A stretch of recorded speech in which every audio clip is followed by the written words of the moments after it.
Support for WAMU 88.5 comes from Capital One Bank, offering Spark Unlimited Business Checking, a checking account designed to meet the unique needs of small business owners. Capital One Bank has branches throughout metropolitan Washington, D.C. More information available at CapitalOneBank.com. And from Barry School, committed to providing a student-centered, teacher-guided, interdisciplinary education for children aged 2 through grade 12, promoting academics, athletics, and social growth. BARRIE.org. It's 36 degrees now in northwest D.C. and our forecast for the day, cloudy skies, scattered flurries or sprinkles as we get later into the afternoon. It'll be cooler with highs in the lower 40s. Temperatures set to fall as we get later into the afternoon. Back to the Diane Rehm Show. And if you just joined us, Neil MacGregor, the director of the British Museum and author of A History of the World in 100 Objects, has a new book. It's titled Shakespeare's Restless World and highlights 20 objects that shed new light on Shakespeare's age. I hope you'll join us. 800-433-8850. Send us your email to drshow@wamu.org.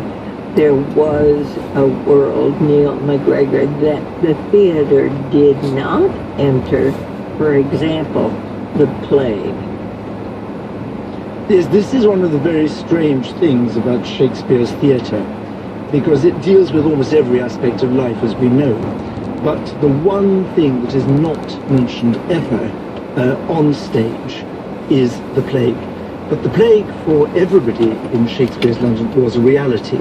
And when it happens, a large percentage of the population will simply be eliminated. It was particularly bad in 1603 when all the playhouses had to close because they're the place of infection. But he never mentions it on stage, except once in Romeo and Juliet. The reason that the letter doesn't get through is because they're held up because of a plague outbreak and the city is closed. So what is, I think, interesting about that is that I think we have to suspect that plague is just too frightening to discuss.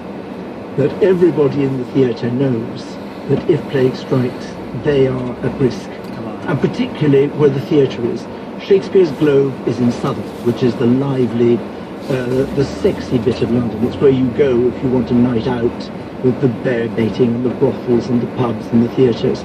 And that's where the plague usually breaks out and is usually worst. And of course, one would want to go to the theater to escape that fear, that ever-present plague, and wish not to hear about it on Precisely. stage. I think that is what's so interesting, that whereas Shakespeare is happy to talk about the things that worry people politically, about what will happen if there is a civil war, if the Queen gets killed, all those things, what he's not prepared to address is the deep, deep fear of the plague. What about the whole issue of Ireland, Neil MacGregor? Isn't that something that people are sort of distantly worried about, but fear to talk about? This is the same problem as the plague, if you like.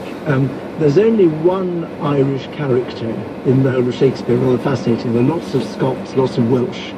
There's only one Irishman in, and he appears in Henry V. But in fact, the biggest problem of Elizabethan England through the 1590s, when Shakespeare is writing his great plays, just the first great plays, is Ireland. Ireland is in rebellion. And the big business of the country is trying to control Ireland. And it becomes like the Vietnam War, a hugely divisive, difficult topic, and huge amounts of money. It's not mentioned at all in Shakespeare, except at the very end of